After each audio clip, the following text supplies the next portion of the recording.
Assalamualaikum warahmatullahi wabarakatuh. Pengerusi dan jawatan kuasa, imam-imam sidang jamaah yang dimuliakan, alhamdulillah kita teruskan lagi pengajian kita di bawah tafsir maudhu'i, di mana tajuk kita pada malam ini bangsa yang hilang di dunia.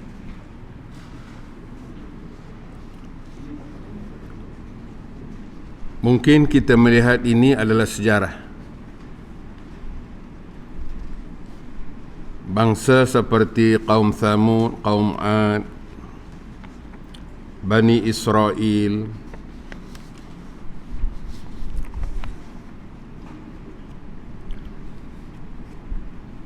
Al-Quran menceritakan mereka ini dibinasakan kerana kezaliman yang mereka lakukan, dosa yang mereka lakukan. Akhirnya mereka dimusnahkan. Bagi kita, tidak mustahil bagi Allah melakukan perkara demikian. Walaupun ada pendapat yang kuat mengatakan umat Nabi Muhammad ini tidak dibinasakan seperti umat-umat yang lalu. Tetapi bagi kita, apabila Allah berikan di dalam Quran, kisahkan dalam Quran, sudah tentu menjadi ibrah, pengajaran buat kita. Terlebih dahulu kita baca dulu ayat-ayat yang berkaitan. A'udzu billahi minasy syaithanir rajim. Fakullan akhadna bidzambihi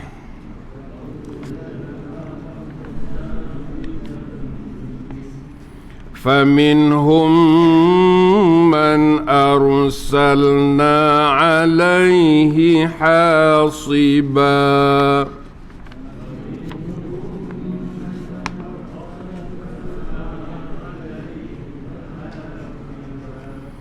ومنهم من أخذته الصيحة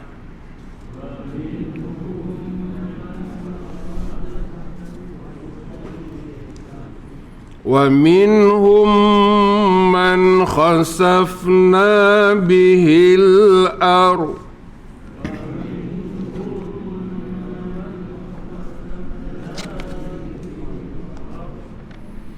ومنهم من أغرقنا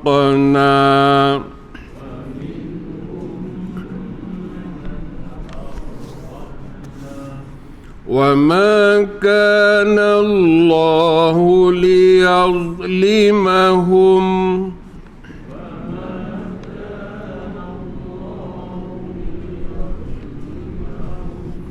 ولكن كانوا أنفسهم يظلمون.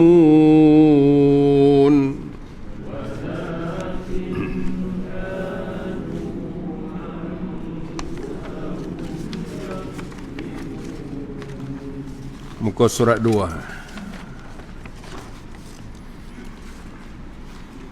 Alam yarau kam ahlakna min qablihim min qarnim makkannahum fil ardh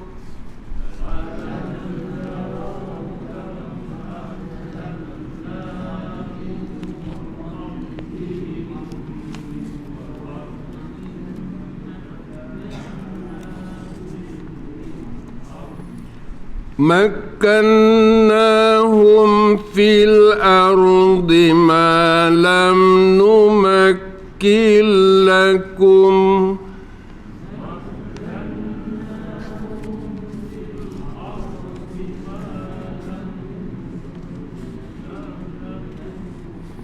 وأرسلنا السماء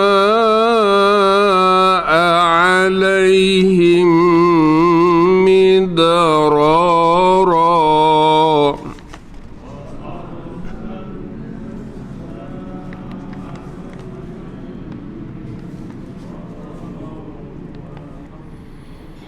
وجعلنا الأنهار تجري من تحتهم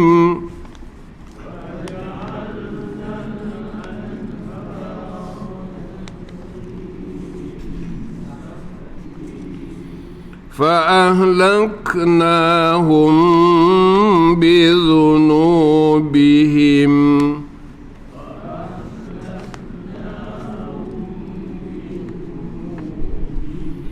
وأنشأنا من بعدهم قرنا آخرين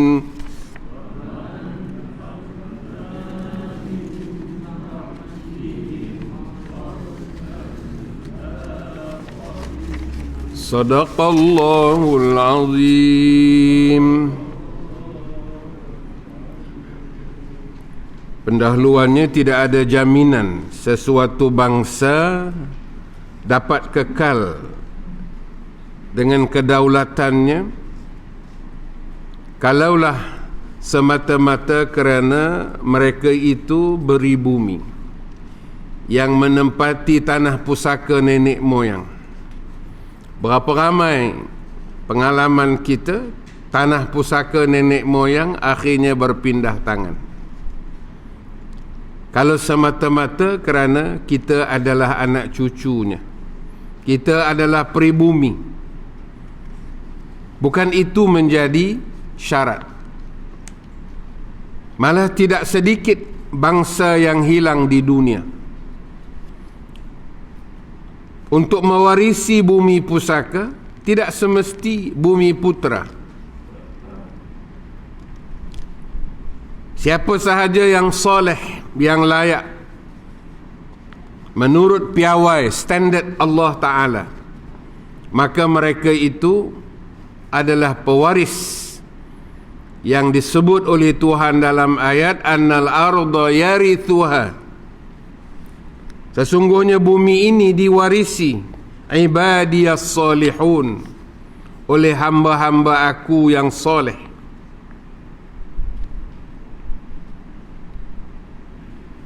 Kalau kita pergi ke England, tanah-tanah orang putih ni sudah berpindah tangan kepada orang-orang Islam, sebahagiannya menjadi tuan tanah, landlord.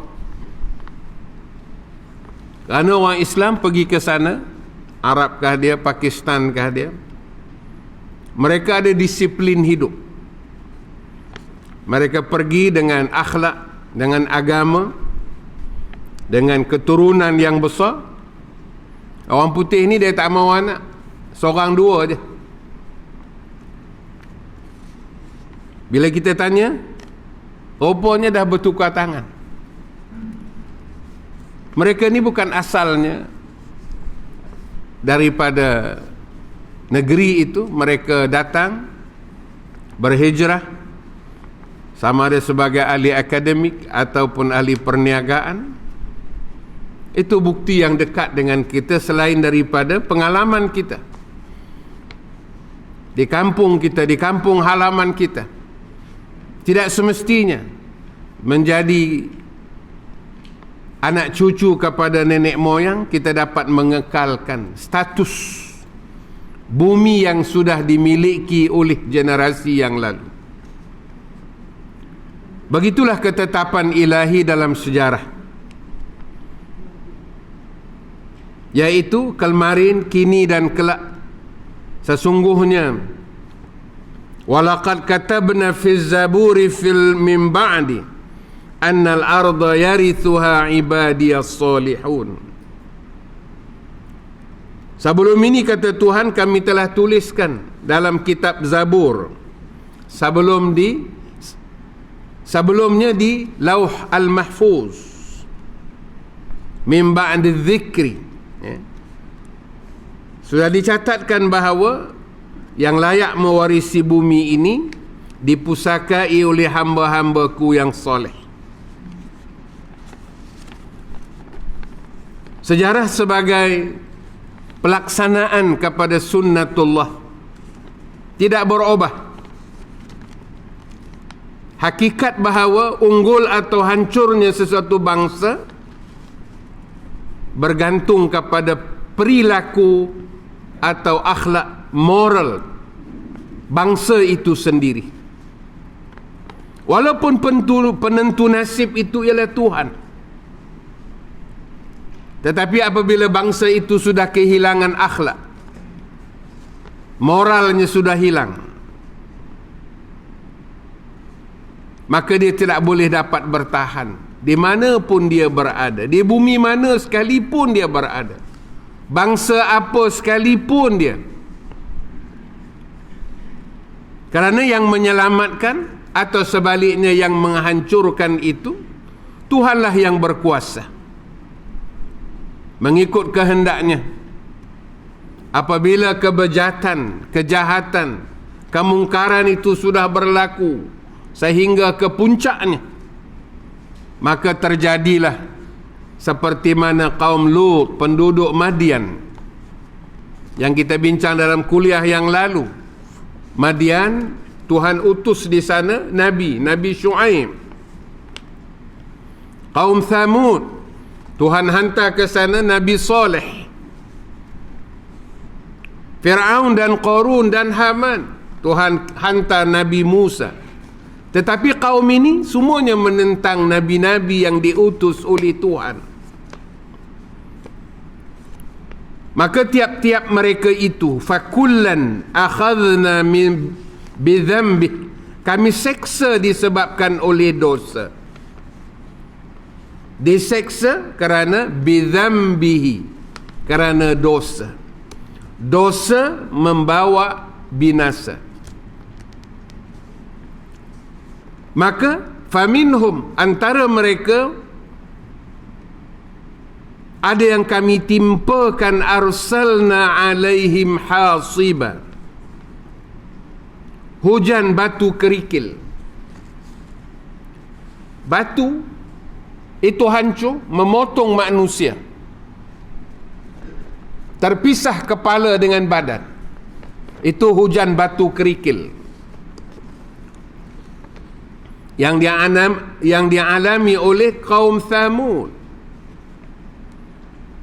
Wa minhum man akhadhathu as-sayhah, ada yang ditimpa dengan suara yang kuat mengguruh, habis mati.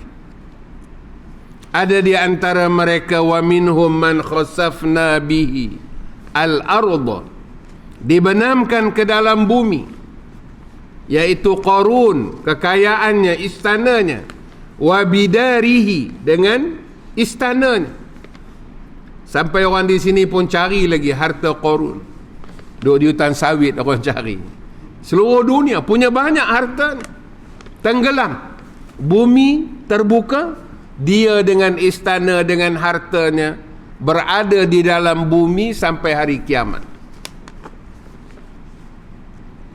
Wa minhum man aghraqna, mereka, antara mereka ada yang kami tenggelamkan, yaitu Fir'aun dan menterinya Haman, kerana mereka menentang Nabi Musa alaihi salam, menyembelih anak laki-laki, yudhabbihu abna'ahum. Dahsyat sekali sikap mereka. Walaupun Bani Israel ini diberikan bermacam-macam nikmat, dibagi kitab Zabur, dibagi Taurah, dibagi Injil, dibagi kepimpinan nubuwah, tetapi mereka tidak beriman kepada Tuhan. Lalu kata Allah, wa ma kana Allah sekali-kali tidak liyazlimahum, menzalimi mereka, menginaya mereka, walakin kanu anfusahum yazlimun, akan tetapi merekalah yang menginaya diri mereka sendiri. Bangsa ni lebih kuat daripada kita.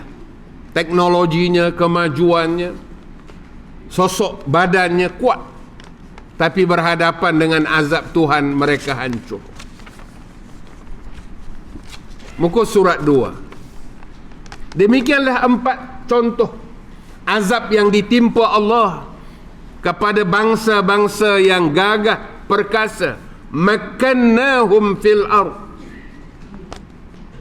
ma lam numakkin lakum. Mereka ini kuat, diteguhkan Allah kedudukan mereka lebih kuat daripada zaman kamu ini. Namun kerana mereka itu durhaka, melakukan dosa, menentang Nabi, sekelip mata mereka hilang di dunia. Pembinasaan ini sekali-kali bukan penginayaan Allah, tetapi akibat dosa kezaliman. Fa'ahlaknahum bidhunubihim, maka mereka dibinasakan bidhunubihim, kerana dosa. Dengan kata lain, apabila berleluasanya kezaliman, itu sebenarnya menempah kehancuran diri. Seperti mana ayat yang kita baca tadi, mereka diberikan berbagai-bagai nikmat. Antaranya, waja'alnal anhara tajri min tahtihim. Ini disebut istidraj. Dibagi kemudahan kepada mereka, air sungai yang mengalir, tapi tetap mereka tidak bersyukur kepada Tuhan. Dengan air yang mengalir di bawah mereka, mereka boleh membangunkan bumi untuk pertanian dan sebagainya. Tetapi mereka lupa, semua itu adalah ujian daripada Tuhan. Apabila mereka telah dibinasakan, wa ansha'na min ba'dihim, selepas mereka qarnan akharin, Tuhan datangkan generasi baru, new generation yang lebih berkualiti daripada mereka untuk menggantikan mereka, yaitu daripada Bani Israel. Tuhan alihkan kepimpinan itu kepada Muhammad al-A'rab, Nabi Muhammad sallallahu alaihi wasallam. Salah silahnya daripada Nabi Ibrahim. Nabi Ibrahim, Ishaq, Nabi Yusuf itu membawa Bani Israel. Daripada Hajar, Ismail, ibunya Hajar, membawa kepada Arab. Kalau orang Arab sekarang pun mereka tidak patuh kepada perintah Tuhan, seperti yang kita saksikan. Tuhan beri kekayaan kepada mereka, minyak di bawah kaki mereka sahaja, tetapi umat Islam tetap menderita tanpa pembelaan daripada orang Arab. Ini juga mengundang kebinasaan. Demikianlah untuk kesekian kalinya Tuhan menyebut, kemudian kami binasakan mereka, fa'ahlaknahum. Binasa tu perkataannya halam kaf, halaka, kerana dosa, bidhunubihim, kerana dosa mereka sendiri. Kekuatan, kegagahan, perenggan bawah sekali muka surat 2. Kekuasaan, kestabilan, itu bukan jaminan untuk terus kekal. Bagi Tuhan mudah untuk membinasakan. Adalah remeh pada Allah pada mata dunia untuk menghancurkan kaum yang durhaka. Kaum Samud, kaum Ad, karamnya Fir'aun, Haman. Disebut di sana, wa Fir'aun dzil autad. Mereka ni pancang ataupun autad, tiang-tiang seri dunia, tapi mereka juga hancur tenggelam. Satu bangsa boleh ada, boleh tiada. Satu generasi boleh datang dan yang ada boleh pergi. Dunia tidak pernah rugi kerana ada pengganti yang lebih berkualiti. Namun manusia selalu lupa. Bila? Apabila mendapat kuasa. Muka surat 3. Manusia lupa bahawa kuasa adalah milik Allah. Dialah sebenarnya Malikal Mulki. Orang tua-tua kita, antara wirid mereka hari-hari, sama ada lepas sembahyang ataupun waktu-waktu lain, mereka membaca ayat ini, Malikal Mulki, iaitu yang memiliki kerajaan. Qulillahumma Malikal Mulki tu'til mulka man tasha. Itu Malikal Mulki, yang memiliki, yang menguasai kerajaan itu ialah Allah. Tapi orang yang berada di puncak kuasa, dia tak sedar itu. Sebab itu dia sanggup mengenepikan perintah Tuhan. Manusia hanya pemegang amanah, sekaligus sebagai ujian sama ada dia mematuhi syarat pemiliknya, iaitu Allah, mandat yang memiliki kekuasaan itu,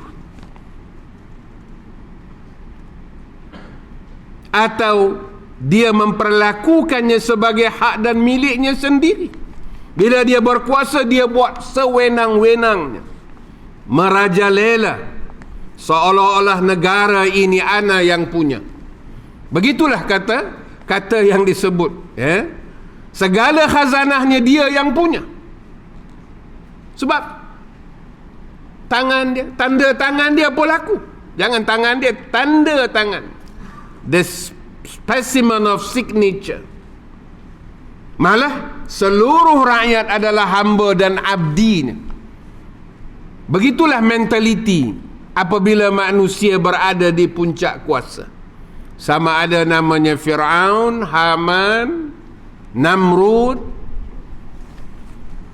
Abu Jahal, sampailah kepada hari ini sekalipun. Manusia yang terpedaya dengan kuasa, yang inilah yang dibinasakan Tuhan. Caranya mengikut kehendak Tuhan. Kalau dulu ada ditenggelamkan, ada dihujani dengan batu kerikil, dengan suara, ada yang dihancurkan menerusi bencana dengan tiba-tiba, ada yang dibinasakan dengan adu domba sesama sendiri, jatuh menjatuh, khianat mengkhianati. Kerana tak cocok dengan hati dia, lawan. Dia tak peduli apa akibat dan kesannya. Ada yang dihabisi melalui proses memakan masa, seperti serangan wabak. Kalau hari ini wabak COVID-19 ini pandemik seluruh dunia. Ada negara-negara yang seolah-olah dah tumbang dengan kematian yang begitu besar, dengan ekonomi yang lumpuh. Tetapi yang ada kuasa ni tak ada perubahan. Macam itulah. Tak jenguk langsung apa dia syarat yang Tuhan kehendaki. Yang penting ialah mengekalkan kedudukan dan kuasanya. Kegawatan ekonomi. Apa tidak? Ketua audit negara mengingatkan kerajaan. Ketua audit ni pegawai kerajaan, orang profesional. Dia kata tahun 2020 kerajaan kerugian, kehilangan 620 juta. Itu yang diaudit. Sama ada kementerian ataupun jabatan kerajaan berlaku ketirisan. Malah dia kata yang lebih membimbangkan ialah dasar belanjawan defisit. Apa dia belanjawan defisit? Defisit bajet Membuat hutang baru, nak bayar hutang lama. Orang yang ada duit memang dia bagi hutang, sebab dia ada interest. Bilion-bilion dia dapat, jutaan, ribuan dia dapat. Itu dah 20 tahun. Sejak tahun 98, tahun 2000 sampai hari ini, hutang tak habis. Ambil hutang baru, bayar hutang lama. Bukannya bayar sampai langsai, tak mampu. Kerana yang berkuasa tadi, dia hanya memikirkan kekayaan diri tanpa melihat negara. Tanpa melihat negara itu adalah merupakan amanah yang Tuhan berikan. Krisis alam sekitar, banyak lagi yang lain-lain. Hakikatnya ramai manusia tertipu apabila menyaksikan. Orang ramai pula tengok seolah-olah pengkhianat mendapat banyak. Petualang sentiasa menang, pembodek selalu naik. Dia pun fikir, aku nak ikut yang mana? Kalau aku jujur, habis. Sampai disebut dalam satu kata-kata, orang kecil, orang besar. Untungnya jadi orang besar. Sebab kalau jadi orang kecil ini, kalau ikhlas dia diperas. Jika diam dia ditikam. Jika protes dia dikentes. Ini bahasa orang Jawa. Jika usil dibedil. Orang kecil kalau hidup dipersoalkan. Jika mati tidak dipersoalkan. Lebih baik jadi orang besar. Bahagiannya pun selalu besar. Orang besar jujur, tidak jujur, makmur dia. Benar tak benar dibenarkan, zalim atau tidak dibiarkan. Sebab dia orang besar. Orang besar boleh bicara semaunya. Orang kecil paling jauh dibicarakan saja. Begitulah realiti zaman yang menyaksikan betapa kezaliman itu berleluasa dalam kehidupan. Mungkin ini satu permulaan atau pertengahan dalam satu perjalanan yang panjang. Apakah kita nak menunggu sampai ke puncaknya, nak mengundang kebinasaan daripada Allah Ta'ala? Ada satu orang, iaitu cucu Rasulullah, cucu angkat Nabi. Dia ni didatangi oleh satu orang kepadanya supaya melobi Rasulullah supaya jangan ambil tindakan kepada seorang pembesar yang melakukan satu jenayah. Namanya Usamah bin Zaid. Zaid ini bin Harithah. Jadi mereka bincang. Bila sabit kesalahan, tertangkap pembesar ini. Pembesar ini kebetulan namanya Fatimah. Sama nama dengan anak Nabi. Daripada Bani Makhzumiyah. Ini disebut dalam hadis Riyadhus Salihin jilid 4. Bila mereka bincang-bincang macam mana kes ini kita nak atasi supaya pembesar kita ini tidak didakwa, kata mereka, tak ada orang lain yang boleh melobi Rasulullah melainkan cucu dia, Usamah bin Zaid. Bila dia bagi tahu kepada Usamah pun berjumpa Nabi. Faqalu man yajtari'u alaihi illa Usamah bin Zaid. Siapa Usamah? Hibbu Rasulillah.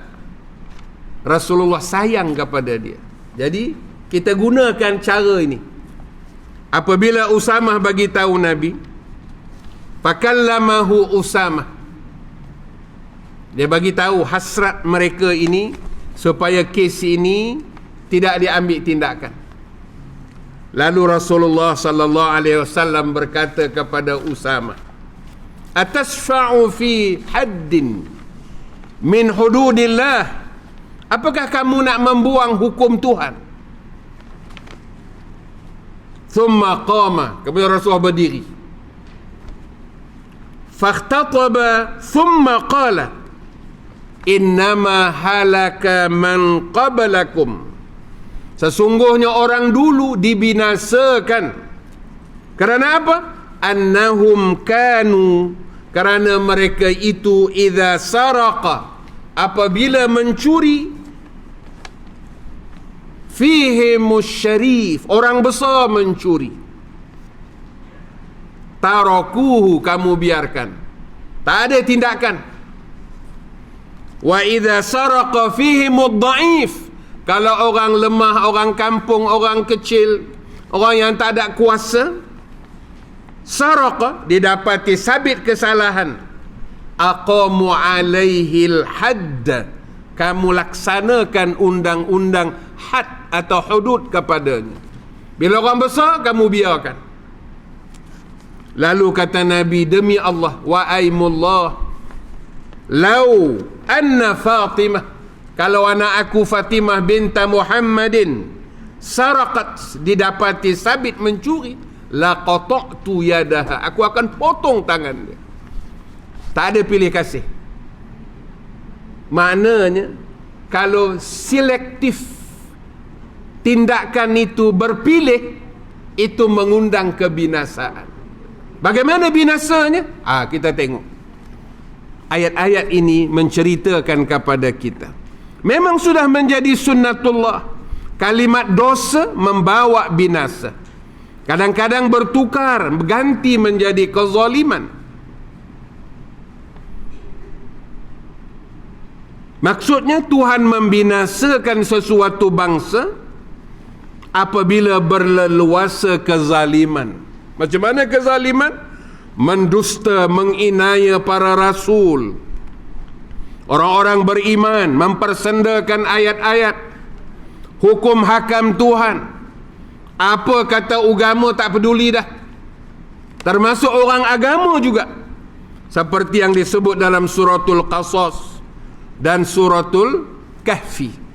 Ya, Tuhan tak binasakan satu-satu kaum, melainkan kaum itu, wa ma kana rabbuka muhlikal qura hatta yab'atha fi ummiha rasulan yatlu alaihim ayatina wa ma kunna muhlikil qura illa wa ahluha zalimun.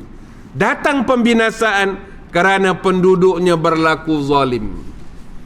Zalim cukup kepada seseorang. Hatta kata Nabi, takutlah kamu da'watul mazlum, orang yang dizalimi, wa in kana kafiran, walaupun dia kafir. Bukan maknanya Islam ini hanya nak buat adil kepada orang Islam. Kalau kamu zalim kepada orang kafir, kata Nabi, wa in kana kafiran, kerana doa dia duna hijab, tidak ada hijab. Kalau kita buat naya kepada orang kafir sekalipun, Tuhan akan datangkan azabnya kepada kita. Lalu kata Nabi, da'watul mazlum, takutlah kamu kepada doa, ittaqu da'watul mazlum, doa orang yang dizalimi. Memang sudah menjadi sunnatullah, muka surat 3. Generasi bangsa yang sudah tidak dapat diharapkan akan dibinasakan Tuhan. Macam mana tak diharapkan? Dia tak peduli dah dosa ke pahala ke. Buat dosa tak ada rasa apa. Tak ada rasa bersalah. No sense of guilty. Tak ada rasa bersalah.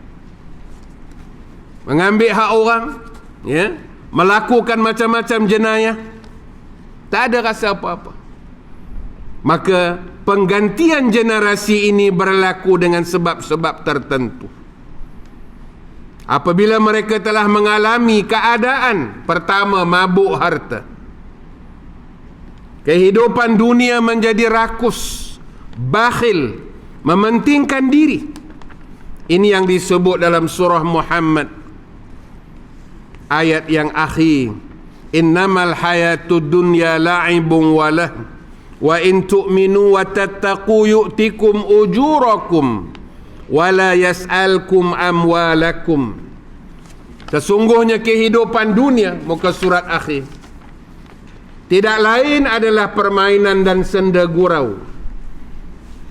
Jika kamu beriman dan bertakwa, nescaya akan Allah berikan pahala-pahala kepada kamu dan Dia tidaklah meminta harta-harta kamu.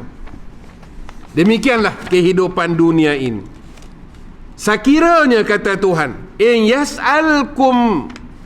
yas'alkumuha, kalau Dia meminta daripada kamu, fayuhfikum, mendesak kamu, tabkhulu, kamu bakhil, wa yukhrij adghanakum, bukan setakat bakhil, ya, kamu tunjukkan sikap protes kamu karena bakhilnya kamu walaupun Allah bagi nikmat bermacam-macam.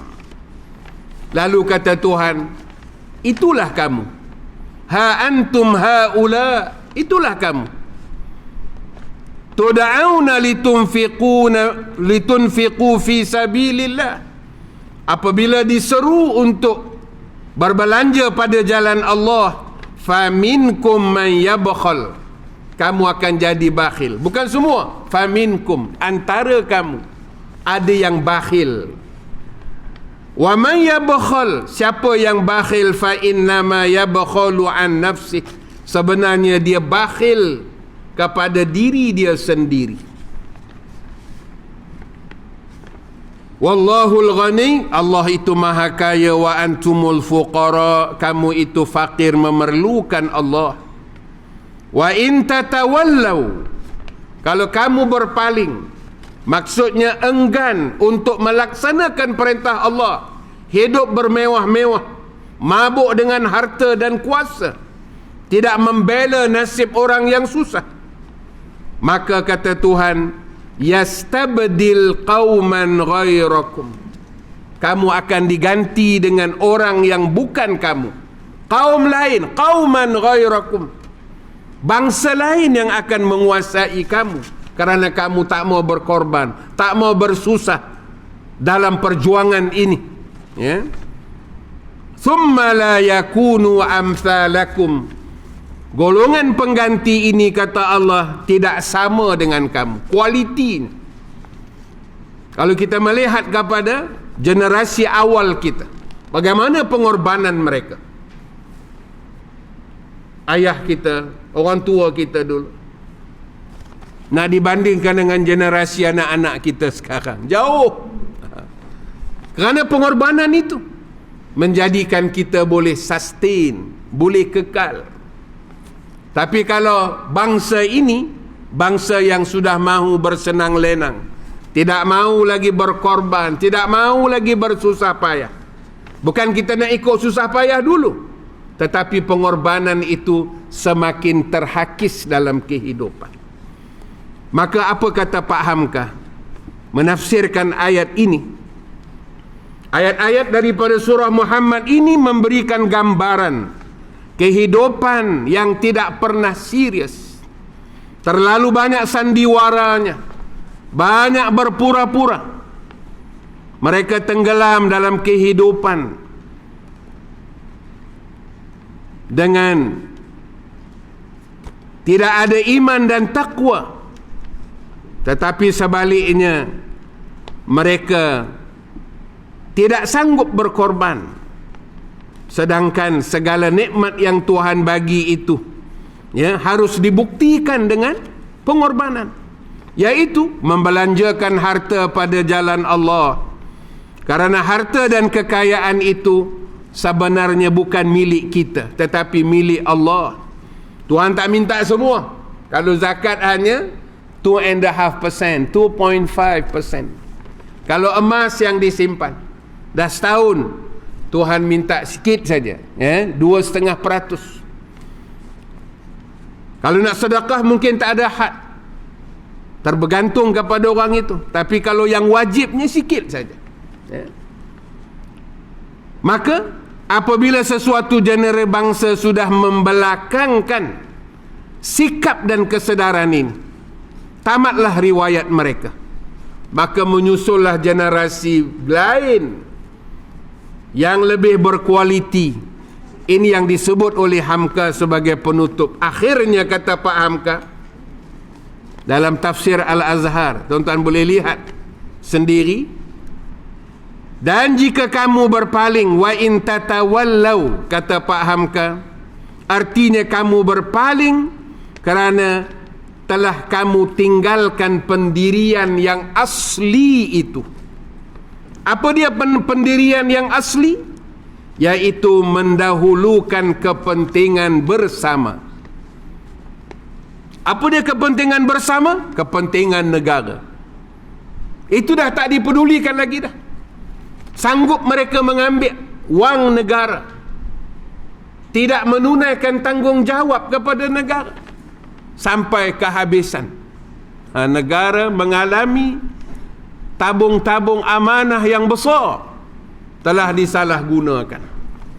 Kalau ini sudah berlaku, kata Pak Hamka, mendahulukan kepentingan diri sendiri, itu yang ada.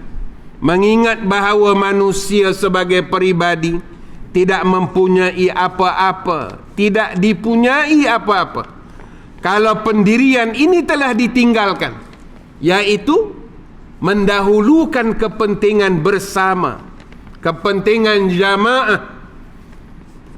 Maka kata Pak Hamka, nescaya dia akan digantikan dengan kaum yang lain. Kaum lain itu ialah mereka yang sanggup memegang teguh amanah Allah, yang sanggup mewarisi kekayaan, dan mereka itu tidaklah menyerupai kamu. Jadi artinya ayat ini menuntut kita supaya merubah balik, pegang balik prinsip asal, yaitu perjuangan kita ialah mengutamakan kepentingan bersama, kepentingan masyarakat, kepentingan negara, kepentingan terhadap jiran, berbanding dengan masing-masing mementingkan diri. Kalau itulah sikap yang ada, nafsi-nafsi mementingkan diri, kata Pak Hamka, tunggulah, kamu akan diganti dengan kaum yang lain. Sebab itu kita tidak boleh biarkan keadaan masyarakat ini tidak mendapat pembelaan. Kalau ada yang memerlukan bantuan, sekurang-kurangnya kita hubungkan mereka dengan pihak-pihak tertentu. Kerana inilah namanya sikap mementingkan kepentingan bersama. Jangan kita fikir tindakan kita ini tak ada kesan kepada negara. Ada orang buat tuntutan yang bukan-bukan, klaim yang bukan-bukan. Sebenarnya itu wang kerajaan. Kalau dia markup keuntungan yang lebih, projek yang dia dapat, sebenarnya yang rugi itu kerajaan. Kerajaan itu siapa? Kepentingan bersama. Inilah sikap yang perlu dibetulkan. Yang meruntuhkan itu ialah kita sendiri. Kita itu maksudnya rakyat itu sendiri. Jadi kepentingan bersama yang disebut oleh Pak Hamka itu sebenarnya pendirian yang asal, prinsipal yang pokok yang mesti kita pegang, yaitu mendahulukan kepentingan bersama. Sebab itu adanya jamaah. Kita yang ada jamaah sampai hari ini kerana mementingkan kepentingan bersama. Ada orang dia kira dia je, dia tak kisah apa nak jadi. Inilah yang nak disebut oleh Allah dalam ayat, wa in tatawallau yastabdil qauman ghairakum thumma la yakunu amsalakum. Jadi tidak lain ini memerlukan kepada proses mendidik, memberi kesedaran, terutamanya kepada anak-anak kita. Jangan pentingkan diri, pentingkan keluarga, pentingkan keluarga besar, pentingkan keluarga ramai, walaupun dia pahit. Tetapi itulah yang disebut oleh Nabi sallallahu alaihi wasallam, alaikum bil jamaah. Hendaklah kamu berada mengutamakan jamaah, kerana orang yang mengutamakan jamaah itu seperti mana yang disebut oleh Nabi sallallahu alaihi wasallam, akan mendapat keberkatan dalam hidup ini. Bismillahirrahmanirrahim. Allahumma arhamna bil Quran, Allahumma aftah alaina hikmataka wanshur alaina min khazaini rahmatika ya arhamar rahimin. Ya Allah, ya Tuhan kami, berikanlah kekuatan kepada kami, sihatkanlah keluarga kami dan jamaah kami, ya Allah. Allahumma afina fi abdadina, ya Allah, sihatkanlah tubuh badan kami. Wa afina fi absarina, sihatkanlah pendengaran kami. Wa afina fi asma'ina, ya Allah, berikanlah kesihatan kepada pendengaran kami. Ya Allah, ya Tuhan, Engkau pulihkanlah keluarga kami yang sakit, khususnya ahli jamaah kami yang sedang diuji oleh Allah Subhanahu wa ta'ala. Allahumma anta syafi ishfihi, ya Allah, Engkaulah penyembuh, ya Allah. Sembuhkanlah penyakit saudara kami, ya Allah. Mudah-mudahan akan menambahkan lagi kekuatan kepada jamaah kami, kerana keluarga kami ini adalah merupakan ahli jamaah yang penting buat kami. Seorang muadzin, seorang Bilal. Mudah-mudahan dengan ujian ini, ya Allah, Engkau berikan kesabaran kepadanya dan keluarganya. Ya Allah, ya Rahman, ya Rahim, ya Syafi, berikanlah kesehatan kepada kami semua seperti mana yang Engkau beri kesehatan kepada yang lain. Allahumma la tada' lana dhanban illa ghafartah, wala hamman illa farajtah, wala maridan illa syafaitah, wala maridan illa syafaitah, wala maridan illa syafaitah, wala hajatan min hawaijid dunya wal akhirah إلا قضيتها يا أرحم الراحمين. وصلى الله على سيدنا محمد والحمد لله رب العالمين. تقبل الله منا ومنكم.